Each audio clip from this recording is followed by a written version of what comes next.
Tulikuahidi kwamba tutazungumza kuhusu Donald Trump, rais wa Marekani. Jana tarehe 20 siku kama ya jana ndo aliapishwa kuwa rais wa Marekani, akitumikia muhula wake mwingine wa pili, si ndio? Tumtathmini, tuanzie kwenye zile ahadi ambazo alizitoa. Kwanza sera yake kubwa ambayo amekuwa akisimamia ni masuala ya uhamiaji. Yaani ukimwona Trump unaona uhamiaji. Amefanikiwa kwa kiasi gani? Misingi yake ya kulinda rasilimali za wa Amerika, na kwamba asiwepo yote atakayetumia rasilimali ile kwa ukubwa, kama ambavyo yeye mwenyewe amekuwa akijielekeza kwamba anataka Amerika, Afrika, Asia na mabara mengine. Kwa hivyo kwenye sera yake tu ya uhamiaji amefanikiwa kwa kiasi gani tukilinganisha na serikali ya mtangulizi wake Joe Biden? Yes, kabisa. Swala zima la uhamiaji ni swala ambalo limekuwa likimshughulisha zaidi Trump. Na kwenye sera zake ambapo kipindi naomba urais mwaka 2024 na kuweza kupigiwa kura mwaka ule 2024 tarehe 5 Novemba na kuweza kuapishwa tarehe 20, tukashuhudia kwamba ameweza kusaini tazama tunasema executive order, yani matamko mbalimbali ya kirais ambayo yaliweza kugusa sekta mbalimbali ya uhamiaji. Kwa mfano tukashuhudia kwamba ndani ya Marekani kuna zaidi ya wahamiaji milioni 12 ambao wamekuwa wakiishi illegal, ambao ni kinyume na mtazamo mwenyewe wa Trump. Tunafahamu kabisa kwamba Trump ni kiongozi ambaye kama nilivyosema amekuwa akiamini au akiwakilisha hizo taswira 4 za msingi. Cha kwanza ni kiongozi ambaye anawakilisha hiyo dhana ya uafidhina, kwamba anaamini kabisa kwamba ni lazima taratibu za Kimarekani, mila za Marekani, desturi za Kimarekani ziweze kulindwa na kutunzwa na hata kuendelezwa.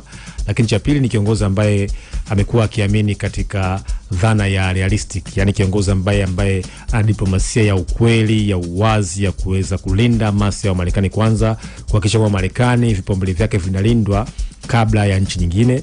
Lakini cha tatu ni kiongozi ambaye tunasema anawakilisha dhana ya utaifa, nationalist, kwa maana kwamba ni kiongozi ambaye anaamini katika Marekani kwanza. Ndio maana kuna sera yake ya MAGA, Make America Great Again, na sera yake ya mambo ya nje ambayo inaitwa American First Agenda.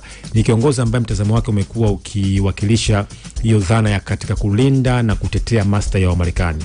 Lakini ya mwisho ni kiongozi ambaye anaamini katika dhana ya populist, yani ni kiongozi ambaye wa kutafuta umaarufu na kuweza kuungwa mkono kwenye wananchi wa kawaida katika siasa za kimataifa. Kwa hiyo nationalist, realistic, kutazama conservative na populist ni kiongozi ambayo amekuwa akiwakilisha taswira hizo 4. Sasa ukitazama hizo taswira kisa zimekuwa zikigusa kwenye swala la msingi la uhamiaji.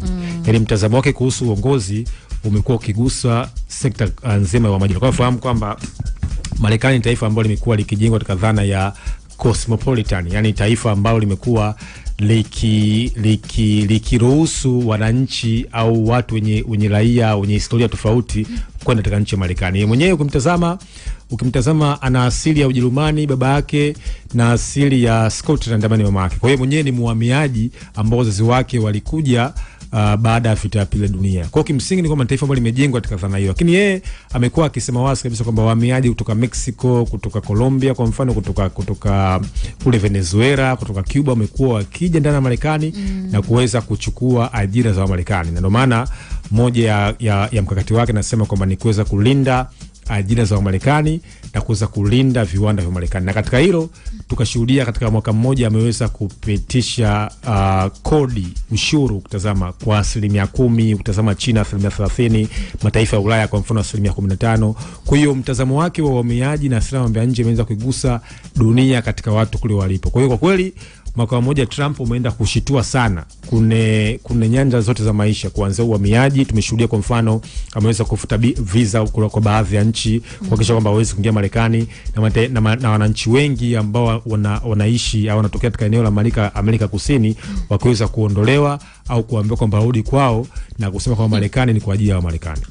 Mfupa mgumu ambao ulikuwa mbele yake ambao yeye aliutamka tu mapema kwamba atautatua ni kuna utatuzi wa migogoro. kati anaingia, kuna vita ziko moto na Ukraine na Urusi, lakini ukanda wa Gaza. Tukianzia Gaza na Ukraine zote bado moto unawaka. Na sasa anaingilia migogoro mingi zaidi. Tunaona namna ambavyo amekita miguu yake yote Venezuela. Tunaona namna ambavyo anafanya matishio kila siku Irani na kwenye migogoro mingine. Hivi kwenye utatuzi na kutafuta suluhu amefanikiwa kiasi gani? Au ndio kote hola?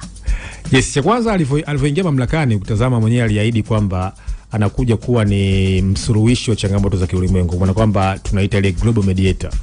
Lakini mwanzo ukitazama alihangaika zaidi na mgogoro wa Urusi na Ukraine. Tukashuhudia akakutana na Rais Volodymyr Zelensky, akakutana na Rais Putin, akakutana na viongozi wa Ulaya, na zaidi sana tukashuhudia kwamba ameweza kufanikisha ile peace plan deal ya Mashariki ya Kati na hatua za 18, na tukashuhudia kwamba mkataba ukaenda kusainiwa katika nchi kule ya Misri kutazama. Kwa hiyo mwanzo alijipambanua kama ni kiongozi ambaye amekuja kutatua changamoto za kiulimwengu. Kwa mfano katika Afrika tukashuhudia akamkutanisha Rais Felix Tshisekedi na Rais Paul Kagame kuhakikisha kwamba wanaenda kusaini mkataba kuweza kumaliza amani. Lakini ukitazama ni kiongozi ambaye ametuonyesha taswira tofauti. Cha kwanza, kwenye kila migogoro Trump amekuwa akiona fursa. Kwa Marekani inafaidika nini kwanza na migogoro ambayo kimsingi imekuwa ikitokea duniani? Kwa mfano katika mzozo wa Ukraine alimwambia Zelensky kwamba tumekupa fedha nyingi, takriban bilioni 500, kwa lazima utuweze kutupa madini muhimu katika ukanda Donbas ili kuhakikisha kwamba unaweza kufidia pesa ambayo tumekupa kipindi cha utawala wa Joe Biden. Lakini zaidi sana tumeshuhudia kwa mfano katika nchi ya Venezuela, amesema wazi kabisa kwamba yeye anataka kufaidika na mafuta ya Venezuela, na tukashuhudia kwa mfano makampuni makubwa ya Kimarekani ambao mwanzo walikuwa wafanye kazi kuanzia Chevrolet kule Marekani ataenda kuvuna zaidi ya mapipa milioni 50 mpaka 60 kwa siku katika nchi ya Venezuela. Lakini zaidi sana tukashuhudia kwamba katika eneo la Gaza ameweza kuhakikisha kwamba anasema anataka kuifanya Gaza kama ni Edeni ya Mashariki ya Kati. Kwa kimsingi ni kwamba ni kiongozi ambaye ameweza sana kutatua, amejaribu kutatua migogoro, lakini bado ameonekana kwamba ana master zaidi ya kiuchumi kuna hiyo migogoro. Kwa mfano katika issue ya Kongo hapa DRC aliwaambia kabisa kwamba Marekani itaenda kufaidika na madini katika eneo la Kongo. Lakini zaidi sana kuna kitu ambacho kwa kweli ametuonyesha baada ya kuivamia Venezuela, ni kwamba ametuonyesha kwamba ni bado amekuwa na ile dhana ya kuhakikisha kwamba Marekani inafikia maslahi yake ya kiuchumi duniani. Na hiyo sasa hivi kutazama amekuwa na mzozo mkubwa zaidi na nchi kwa mfano za Ulaya na umoja wa kujihami wa NATO dhidi ya kisiwa kikubwa cha Greenland. Na mwenyewe juzi ametoa kauli kwamba anasema kwamba Greenland ni sehemu ya Amerika, Canada ni sehemu ya Amerika, Mexico ni sehemu ya Amerika, na Colombia vivyo ni sehemu ya Amerika. Kwa hiyo kimsingi anaweza kusema hata Afrika Mashariki ni yake. Kwa hiyo kimsingi ni kwamba ni kiongozi ambaye katika dhana ya populist, yani kutafuta umaarufu, uungwaji mkono katika watu, amekuwa akiakisi zaidi. Lakini hivi vile inajengwa kwa sababu ni kiongozi ambaye ana historia ya kufanya kazi kwenye televisheni. Ni mtu ambaye anajua zaidi kucheza na media, anajua kutengeneza agenda, anajua kujenga umaarufu. Kwa hiyo kwa kweli kuna mwaka mmoja ameweza kugusa kila mahali. Ameweza kuigusa Afrika, ameweza kuigusa Ulaya. Sasa hivi kwa mfano Ulaya wanampraise kwa sababu alitishia kwamba nitaweza kujiondoa katika umoja kujihami wa nchi za magharibi ambazo ni NATO. Kwa kweli utawala wake umeenda kugusa zaidi kwenye sera ya mambo ya nje ya taifa Marekani, kwa sababu moja ya maeneo ambayo aliahidi ni masuala ya msingi 4: masuala ya uchumi, utoaji mimba, masuala ya uhamiaji haramu na sera ya mambo ya nje. Kama unafahamu kwamba kwa jiografia ya dunia sasa hivi sera ya mambo ya nje ya dunia imekuwa ikipitia katika global insecurity, kwa maana kwamba kuna ukosefu mkubwa wa usalama wa kimataifa. Na nimesha kusema mara nyingi kwamba kutokana na tafiti za Global Security Index zinasema kwamba duniani kuna mizozo zaidi ya 80 ambayo inatishia usalama wa kikanda na usalama wa kimataifa. Hata kikao cha Davos cha jana, hoja kubwa ni usalama wa kimataifa kuhusu Ukraine, kuhusu Gaza, kuhusu Sudan, kuhusu Kongo, Afrika ya Kati, pembe ya Afrika. Lakini vile kisa hii ni muhimu, Trump ametuonyesha kwamba maeneo ya kimkakati sasa hivi yanagombaniwa. Kweli. Kwa sababu kutazama eneo kwa mfano la Mashariki ya Kati, eneo kwa mfano la Greenland kutazama, eneo kwa mfano la Iran kule Gulf of Hormuz, eneo kwa mfano la Somaliland kutazama, katika mlango bahari wa El Mendeb. Kote kutazama ni maeneo ambayo yamekuwa kigombaniwa na mataifa. Na kama unafahamu kwamba hizi tunasema ni strategic point au ni pinpoint ambazo zimekuwa zikijaribu kuwa na ushawishi wa kijiografia.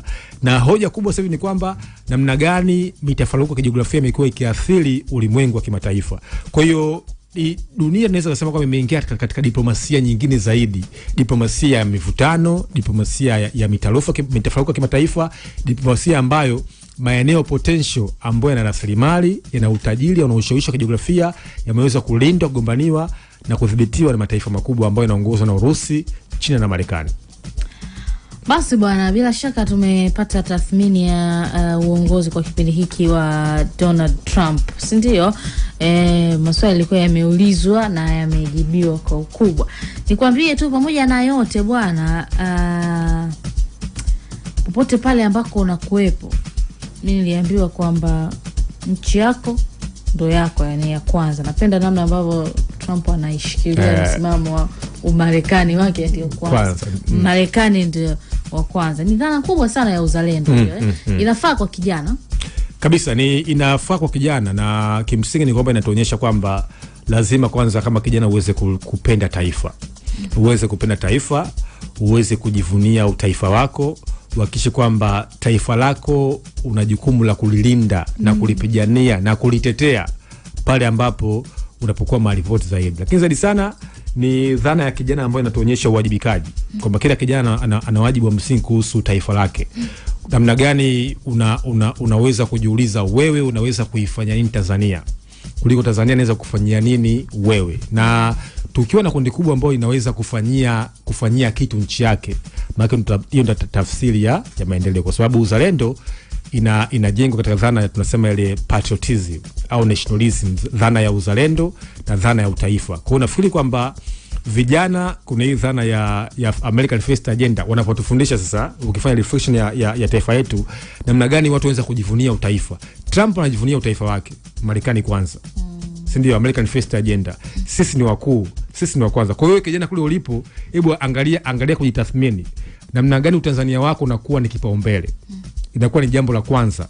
Unajivunia utaifa wako, unajivunia uzalendo wako, unakuwa tayari kutetea na kupigania nchi yako mahali popote, uwe Marekani, uwe China, uwe Singapore, uwe Haiti.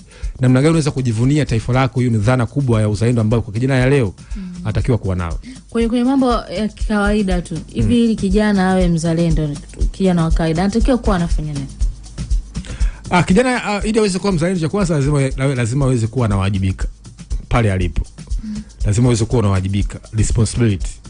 Namna gani unaweza kuwajibika kwa ajili ya kuhakikisha kwamba unakuwa sehemu ya mchango wa kuweza kufanya kitu kwa ajili ya nchi yako kule ulipo, kwa nafasi yako. Tazama. Lakini uzalendo wa pili naweza kusema kwamba ni namna gani unaweza kujielimisha kuhusu nchi yako wewe. Unajua hiyo? Unajua wewe bado kijana wa 2000, nitakuimbia baadaye, Sawa, utaniambia tukiwa wewe. Sawa, kujielimisha. Sawa, unapojielimisha maana ni kwamba unaweza kujua taifa lako limetoka wapi, linaamini kuna nini, historia yake, viongozi wake, maslahi yake, nafasi yake duniani ni ipi. Kwa sababu hivyo vitu huwezi kuvipata ukiwa umelala. Lazima uweze kuvipata ukiwa fanyaje, unabidia kutafuta maarifa. Sawa?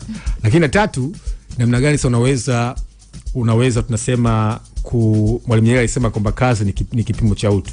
Si ndio? Namna gani unaweza kuwa accountable katika shughuli zako ambazo kimsingi mkuu umezifanya, kwa sababu tunafahamu maendeleo ya taifa yanajengwa na shughuli ndogo ndogo ambazo zinakusanyika watu wengi, kuna jamii, kuna familia, kuna wilaya, kuna mkoa, mpaka unaje kupata maendeleo ya taifa. Kwa hiyo dhana nzima ya kupima ya uzalendo, of course ni dhana pana, hatuna muda hapa kujadili, lakini namna gani mtu anaweza kuwa responsible na kutetea na kupigania taifa lake. Basi ndio kama hivyo Mchungu anakukumbusha kuhusu umuhimu wa uzalendo, na anapenda kutoa mfano wa Trump kwamba ambavyo yuko proud na America. Inaweza kubadilisha kitu. Kuna mitazamo imekuwepo, bora ningezaliwa kitu fulani huko. Ningezaliwa mbwa Ulaya. Yani uelewa tu mambo wengine hawajapita kwenye misingi, kwenye elimu kwenye elimu ya uraia kule kufundishwa vizuri kuhusu uzalendo, wengine wakapitishwa JKT wakafundishwa vizuri zaidi uzalendo. Inabadilisha generation na namna ambavyo mtu anatazama mambo kabisa. Na hilo swali lako nitakujibu katika, kwanza nitaanzia kimataifa afu nitakuja hapa chini. Kwamba unajua sasa hivi kisa ni kwamba kuna mtazamo mpya wa kuibuka kwa vyama vyenye kufuata mirengo ya utaifa duniani. Yani vyama ambavyo vinavyopigania masa ya utaifa ndio vinashinda Ulaya, vinashinda Marekani na vinaongoza ulimwengu wa sasa hivi. Sasa hii maana yake ni kwamba kuna sense ya nationalism katika bara la Ulaya ambayo imetokea. Sasa katika nchi za Kiafrika maana ni kwamba sana sisi tuna wajibu wa kuweza kutetea mataifa yetu, ndio dhana ya uzalendo sasa. Dhana kuweza kupigania mataifa yetu. Dhana namna kuweza kulinda rasilimali zetu, kuwajibika, kutokuwa msaliti kwa ajili ya taifa lako. Kwa sababu ndo trend ya dunia jinsi ilivyo sasa hivi. Kuna vyama vingi vya kihafidhina, vyama vingi vya mlengo wa kulia ambao vinaamini katika kulinda misingi, kulinda itikadi, kulinda falsafa na kulinda mila na desturi za mataifa yao. Kwa hiyo hiyo ndio nasema ndio global trend ya kimataifa. Kwa hiyo kumbuka vile vile ulimwengu wa kimataifa unaathiri vile vile dunia hii ya tatu ambayo inavyoitwa. Kwa hiyo vile vile ni kujiandaa kwa vijana kwamba lazima watathmini kwamba tupo katika mwelekeo upi wa siasa za kiulimwengu, kwa sababu athari ya kiuchumi au ya kisiasa au ya kimtazamo inapotokea mahali pamoja unaweza kwenda kuathiri katika eneo lingine.